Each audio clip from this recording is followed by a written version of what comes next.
평화를 빕니다. 안녕하세요. 안젤라입니다. 우리 삶엔 분명 기쁨도 있고 슬픔도 있고 행복도 있고 아픔도 있기 마련입니다.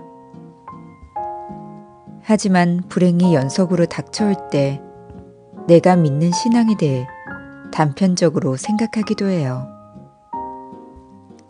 나는 성당도 열심히 다니고 하느님을 믿고 사는데 왜 나에게 고통만 주어지는 걸까? 내 믿음이 잘못돼 그런 것일까? 아마도 아직도 주님의 말씀을 제대로 이해하지 못하고 주님을 받아들이지 못해서 그런 것 같습니다.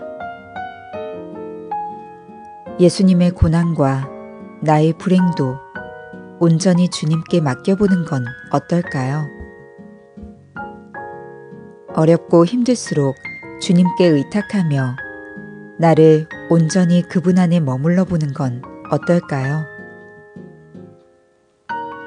어쩌면 내가 가장 힘들 때 주님의 현존을 가장 가깝게 느끼며 내 삶을 기쁨으로 받아들일 수 있는 기회가 될 것입니다.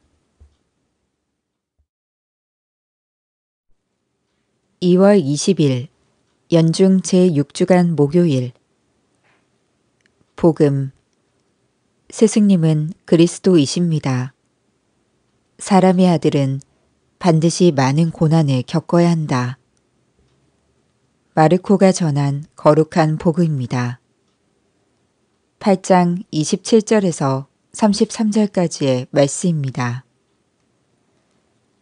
그때 예수님께서 제자들과 함께 카이사리아 필리피 근처 마을을 향하여 길을 떠나셨다. 그리고 길에서 제자들에게 사람들이 나를 누구라고 하느냐 하고 물으셨다. 제자들이 대답하였다. 세례자 요한이라고 합니다. 그러나 어떤 이들은 엘리야라 하고 또 어떤 이들은 예언자 가운데 한 분이라고 합니다. 예수님께서 다시 그러면 너희는 나를 누구라고 하느냐 하고 물으시자 베드로가 스승님은 그리스도이십니다 하고 대답하였다. 그러자 예수님께서는 제자들에게 당신에 관하여 아무에게도 말하지 말라고 엄중히 이르셨다.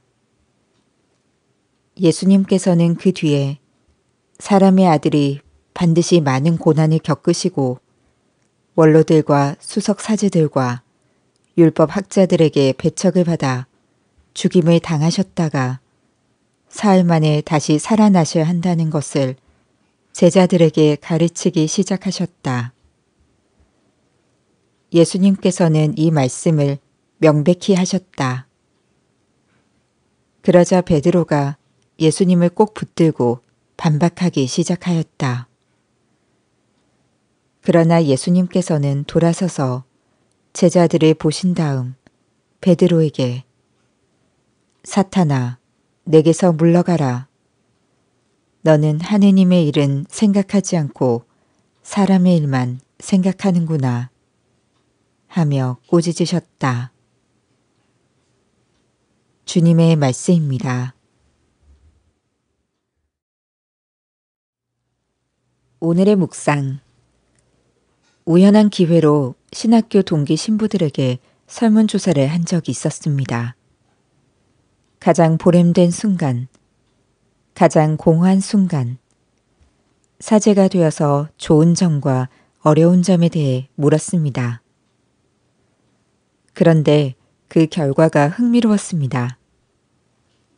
자기 자신이 사제라는 사실을 느끼고 이에 대한 보람과 기쁨을 느끼는 것도 성사나 말씀 선포와 연관된 것이고 어려움이나 공허함을 느끼게 하는 것도 마찬가지로 성사나 말씀 선포와 연관된 것이었습니다. 여기서 저는 한 가지 사건 안에 행복과 고통이 공존하고 있음을 새삼 깨달았습니다. 언젠가 국제적인 기업에서 일하는 사람이 텔레비전에서 강의하는 것을 들은 적이 있습니다. 사람들이 자기에게 회사 생활이 어떠냐고 물으면 아주 좋아요. 저는 즐겁게 일해요. 라고 대답했다고 합니다. 그러면 사람들은 한결같이 이렇게 되물었답니다. 힘들지 않은가 보지? 그러나 사실 이와 같은 되물음은 잘못된 것입니다. 즐거운 것이 곧 힘들지 않다는 것을 의미하지는 않기 때문입니다. 힘들어도 그 안에 즐거움이 충분히 있을 수 있고 즐거움 안에도 힘든 부분들이 있기 마련입니다. 한마디로 고통 안에 기쁨이 있고 기쁨 안에 고통이 있는 것이 우리 삶의 이치입니다. 그림자 없는 빛, 밤이 없는 낮, 오르막이 없는 내리막은 존재하지 않습니다. 오늘 복음에서 베드로가 사탄이라고 꾸중을 들은 이유는 이러한 삶의 이치를 받아들이지 않았기 때문입니다. 영광의 그리스도는 고백하지만 고난 받으시는 그리스도는 받아들이지 않는 그의 생각은 삶의 이치에도 하느님의 뜻에도 구원의 신비에도 합당하지 않습니다. 우리는 어떻습니까? 다가오는 고난과 역경을 피하려고만 하고 오직 평화와 기쁨만을 추구하려는 것은 아닌지요.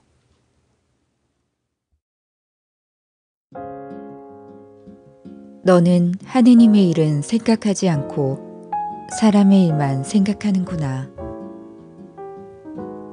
너는 하느님의 일은 생각하지 않고 사람의 일만 생각하는구나. 너는 하느님의 일은 생각하지 않고 사람의 일만 생각하는구나. 말씀의 영이며 생명이신 주님, 나의 평안과 행복만을 추구하기 위해 주님을 믿는 것이 아니라 주님의 고난과 고통도 함께 짊어질 수 있는 믿음을 갖게 하소서. 아멘. 평화를 빕니다.